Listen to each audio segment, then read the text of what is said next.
Hello class, this is Mr. Broussard and I'm sending you this video for the fourth and final week of our beginning English course. Congratulations for all of you who have made it to the end, and believe it or not, come Friday this class is over with. In fact, when all your work is due, it will be completely over with as far as your part of it, and then I'll only be left to grade what is left. And at that point, that's only 2 assignments, because I did just grade a bunch of the journals that you've just completed, as well as the descriptive reading quiz. Overall, good job. Definite improvement in both the journal grades as well as in the quiz as well. Y'all did a really good job on the descriptive reading quiz. So keep up the good work. I can tell that y'all took my advice to heart from the prior weeks, and I've seen that improvement in the work within the course, which is great, and will do wonders for you and the grade that you have and hope to have within this class. And then so just to let you know that this video is just to let you know what is left in the class, and all you have are 2 last assignments that you must deal with. First is the dependent-independent clause pretest. It is due June 25th at 6 p.m. So that would be Thursday night. Thursday night, 6 p.m., the dependent-independent clause pretest, the second of the 2 I call them quizzes. This is pretest, basically a quiz that you have for this course that deal in grammar. You had 2 reading quizzes, both are already done, and 2 grammar quizzes. This is the second of the 2.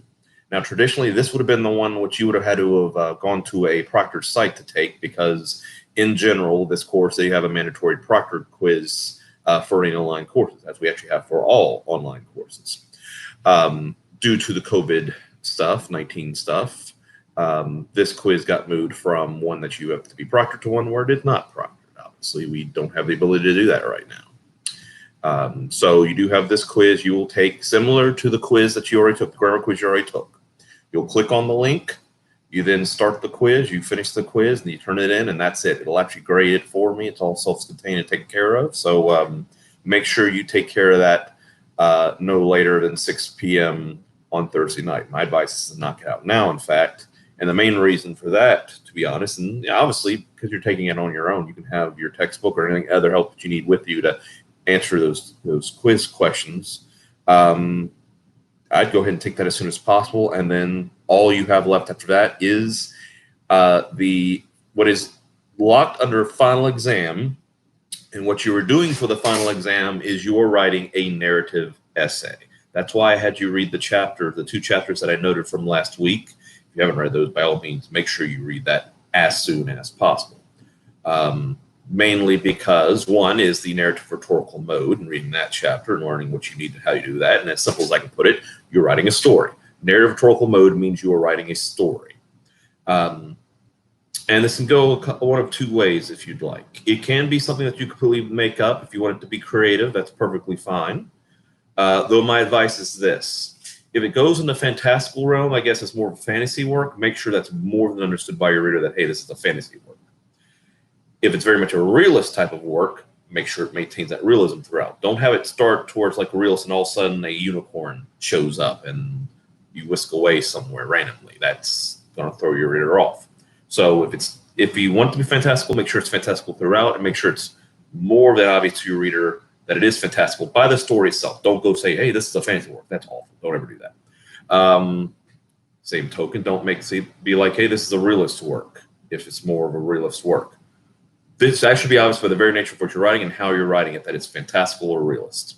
There could be some realists in fantasy and some fantastical elements in the realist, but there's a certain line that if you cross it, that's when your reader goes BS and you're done. You've lost your reader. It's like that.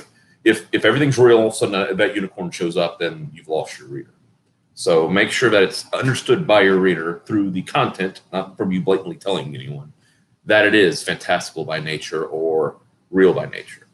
Now, my other bit of advice, quite frankly, is, and this would be actually my high recommendation for you, is to go this other direction. And that is, have your narrative story be something that's actually happened either to you yourself or to those people closest to you where you're either an active part or an active observer. And the reason is because then all the details of the story itself can just be the details of what actually happened. And so you note it as it is. And the main difference, the main reason it would be in a story form, in a narrative form, is that you will have characters, whether it be total fiction work, totally made up or something that actually happened. You have characters, either characters that were made up or characters as in people who actually existed. And sometimes you can blur those lines. You know, I always say change the name to protect the innocent, and maybe more importantly, change the names to protect the guilty. But if you go the route, and I would highly suggest this, of having it be something that actually happened in your life, then the story writes itself. You might embellish a few little things to make the story flow better or make things seem grander. You know, the traditional fish story, you catch a fish this big and you say you caught a fish that's this big, you know, something like that. But you don't want to go too exaggerated.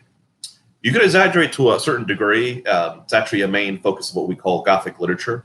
It's been seen in Southern Gothic literature, like William Faulkner, and Catholic Gothic literature, Catholic and Southern Gothic literature, as far as Flannery O'Connor, and any other types of Gothic literature.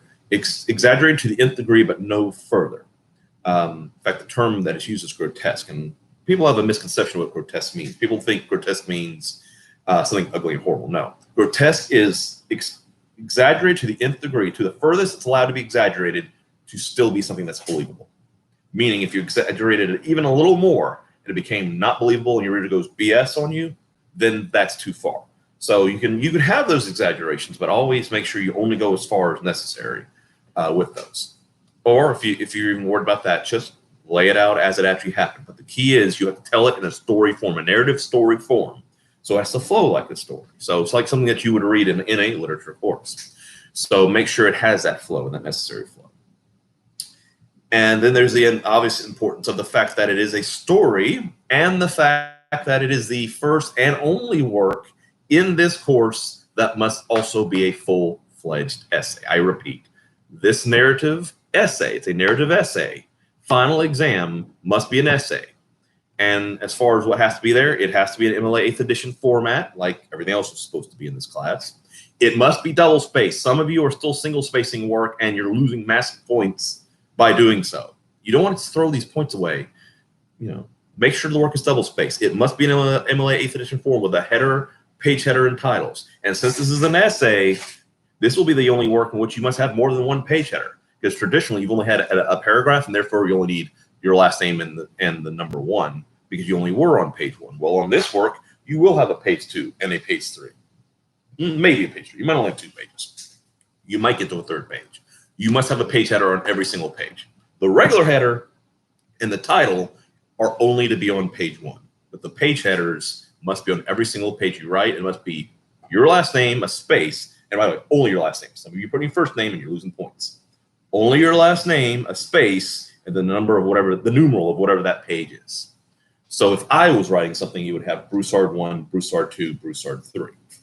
You're writing it, so it needs to be your last name 1, your last name 2, your last name 3. Again, those page headers are on every page. The regular header and the title only appear on page 1. I want that to be clear. Every aspect of this essay must be double spaced. It must be double spaced. And again, you're throwing points away if you don't. Another thing, that since it is an essay, it must have at least 5 paragraphs with at least 5 strong sentences each. Or what you can do for this narrative is have at least 4 strong paragraphs with at least 5 strong sentences each in each paragraph. And then the dialogue of the characters that speak, you must have at least 5 strong lines of dialogue. And I want to reiterate, strong lines of dialogue. Because technically you could have a whole conversation like, hi, hello, how are you? I'm fine, great. And technically you have written 5 sentences that most had 3 words in them. That's not really dialogue. It has nothing to do. Strong dialogue that actually moves the story along and actually brings the story out to its reader. So on this essay, you must have at least 4 strong paragraphs, with at least 5 strong sentences in each of those paragraphs.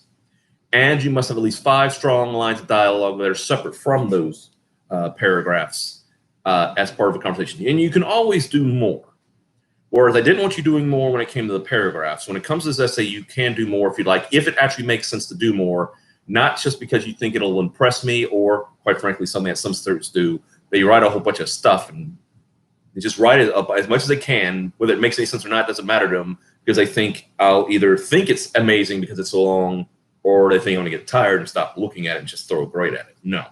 I look at the whole of everything you actually write, no matter what it is, and I grade it accordingly. So if you have a massively long essay, but it could have been a lot shorter. Then that will cost you as much as if, in many cases, if you were short. Now, there is no official word count. You must, again, get at least 4 paragraphs, at least 5 strong sentences each, and you must also have 5 separate strong lines of dialogue in this essay, and it must be in a story form because it's a narrative.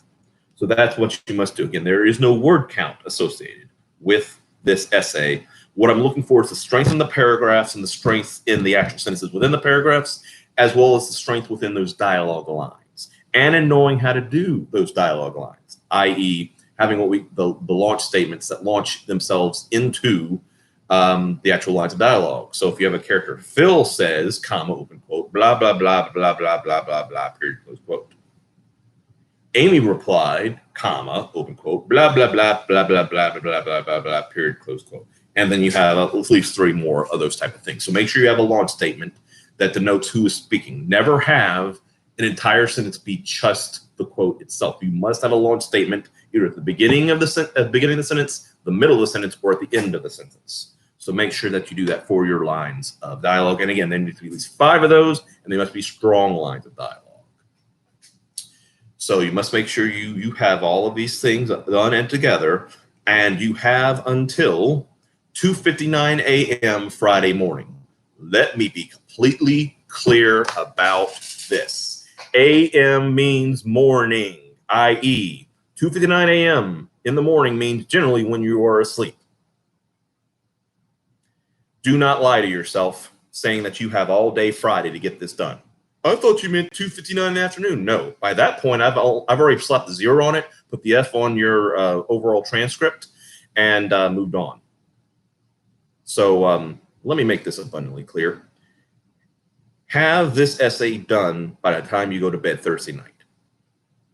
I give the 2:59 in the morning simply to give you a little bit of an extension time in case you want to work into the middle of the night, but I don't like going any further so that it doesn't affect negatively any other class you may have or any job you might have or any other responsibilities you might have. So it allows you to go a little in the middle of the night, but not so much to where, because you may get due at 8 in the morning, the student turns in at 7:55, and then they tell their professor at that 8 a.m. or the 9 a.m. they're too tired because they're working on Mr. Broussard's whatever. You're not gonna. It's not gonna fly with that instructor. It's not gonna fly with me either. So that's why it is due when it is due. Let me say this again. Have this done. Have all the requirements I've just noted to you, and have it done before you go to bed Thursday night. When I grade these, I'm grading these things on Friday morning, maybe Friday afternoon, but that due date is the due date. Do not beg me to reopen the box. It won't happen. This is your final exam. If you can't get your stuff in for a final, then you don't deserve to pass the course. You must get this done. You must have it turned in. Make sure it is in the box and done properly before you go to bed Thursday night, because I don't have the time to bother with the class come Friday because I've got to grade what's left, get the letters in, and guess what? I've got to prepare for another class that starts on Monday. That is not your class. This class ends. Officially to me, this class ends 2:59 a.m. Friday morning. After that, I'm just grading what's there, logging in the numbers, logging in the letters, and then preparing myself for the next class that starts on the 29th of June. So make sure these things get done. So like I said, when it comes to this quiz, the dependent independent clause pretest quiz, let me see if any of you have actually done it already. Some people. Okay, good. 1, 2, 3. So only 3 of you have done it already. So my advice to the rest of you is get on it, because I would suggest knocking this out now, and then Wednesday and Thursday you solely focus on the narrative essay that is due, let's just say, before you go to bed on Thursday night. So let me go back. All right, cool. Back to the original screen. So that is all you have to do. You have nothing more to read, although I highly advise you go back and reread the chapters dealing with the narrative rhetorical mode and essay writing that I've already noted, both physically in the announcements and in a prior video. Just to let you know, whenever you tell me, you're like, I don't know about this thing, and it's something that I brought up in the video, it's like, okay, that just tells me you didn't watch the video. And that's the easiest way to fail this course, is to not watch the videos. So, and also you got to pay attention to the videos. I have no problem with the videos being that means of communication, because it tells me if this was a physical class, you would have probably just zoned out in the middle of class. And at that point, I have really no sympathy for you. Actually, even less sympathy for you in a video form, because you can always rewatch it. It's one thing if you're live in class and you miss the moment. Even within, what you should do is ask a fellow classmate everything that you've gone over. But you have the ability to watch these videos. You could watch all the 3 prior videos once you get done with this video. So I have no sympathy for you if the information gets lost on you. So make sure you watch these. If you have to rehash those videos to kind of fully understand, by all means, please do so. But you only have these 2 things left. And again, the dependent independent clause pretest, which is due 6 p.m. on Thursday, June 25th, and the final exam, which is a narrative rhetorical mode essay, at least 4 strong paragraphs, at least 5 strong sentences in each of those strong 4 paragraphs, and note the word "and" means as well, also having at least 5 strong dialogue lines with characters who are speaking between themselves. And again, you can always go more if you'd like when it comes to the amount of paragraphs, the amount of dialogue lines, and even the amount of strong sentences in a paragraph, though, just to give you a heads up on the long end of the paragraphs, you never want your paragraph to be longer than 3/4 of a page, because at that point your reader's lost interest. So, and I haven't brought that up before, but I'll bring it up again. Since I have brought it up before, I'll bring it up this time as well, just to make sure you're aware of that. Again, no word count, but follow the other directions as I've noted it. No, don't ask. Some of you keep asking me what the topics are, and I can't stress this enough. You come with all the topics. When it comes to rhetorical mode writings, 2 paragraphs you've already done, this essay coming up, you come with topics. I'm not giving you one. I'll give you the little heads up on each of those rhetorical modes as far as the direction you might want to go, but after that, you're on your own. I'm a firm believer. I want to make you think whether you like it or not. I'm a big believer in that, because unfortunately too much of education has trained y'all not to think. And I'm going to try to fight that tooth and nail until they tell me I have to basically train you not to think. Until I'm told by my bosses I have to train you not to think, which I hope never happens, I will be this type of instructor. One that wants you to think on your own, maybe gives you a little guidance, but wants you to come up with these things on your own. Because believe it or not, what you have to think and what's inside of you is valuable and worth expressing. That was the whole idea behind all of this, is that you have that ability to express your thoughts and your ideas through the rhetorical modes as they are given. And a lot of you took advantage of that, and I will appreciate that. When it came to a lot of the content of what y'all have written, it has actually been really strong. I've got to give y'all some big credit on that. The content has been strong. The main issue has been a lot of structure issues, even more so than grammar, although grammar there's been some horribly egregious grammar issues as well.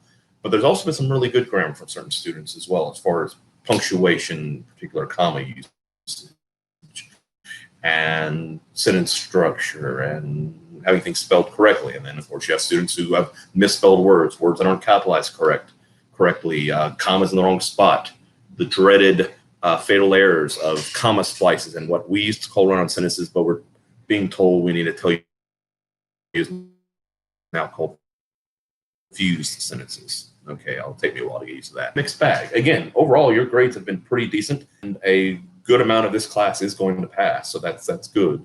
Considering it's a beginning course, you don't always get that, so you should feel really good about yourselves if your grade is passing as of now, or if you're close.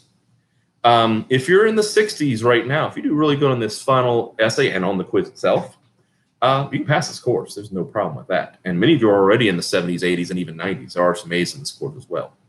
In fact, I think I probably just a really good amount of quality work, and those grades are reflecting it. But just because you're in the 60s, even if you're in the high 50s, don't think you're out of it. A really good job on these last 2 things could pull you up to where you get pulled up to a passing in this course. So make sure you get the work done, do as high quality work as possible. I will grade, well, the dependent independent clause pretest will be graded on its own every time you're done with it. All I do is check and see who didn't do it and plop zeros in for those who didn't. And then I will grade the final exams on Friday. I'm planning to get it done in the morning, but if I don't, I have something I have to do at noon, so I'll get back to it that afternoon. But it has to be done before I leave because the class ends at 5 p.m. So I'll make sure all that's done finished no later than 5 p.m. on Friday. So hope you're all doing well. This may be the last video I send, simply because there's nothing else to the class beyond what I've already told you. Again, overall, y'all did really well.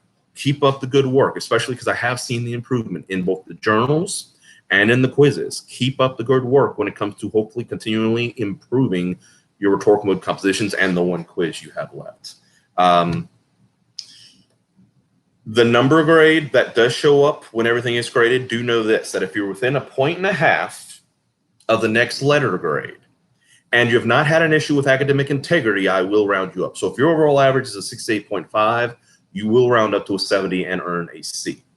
If you earn an 88.5, you will round up and earn a 90 and an A.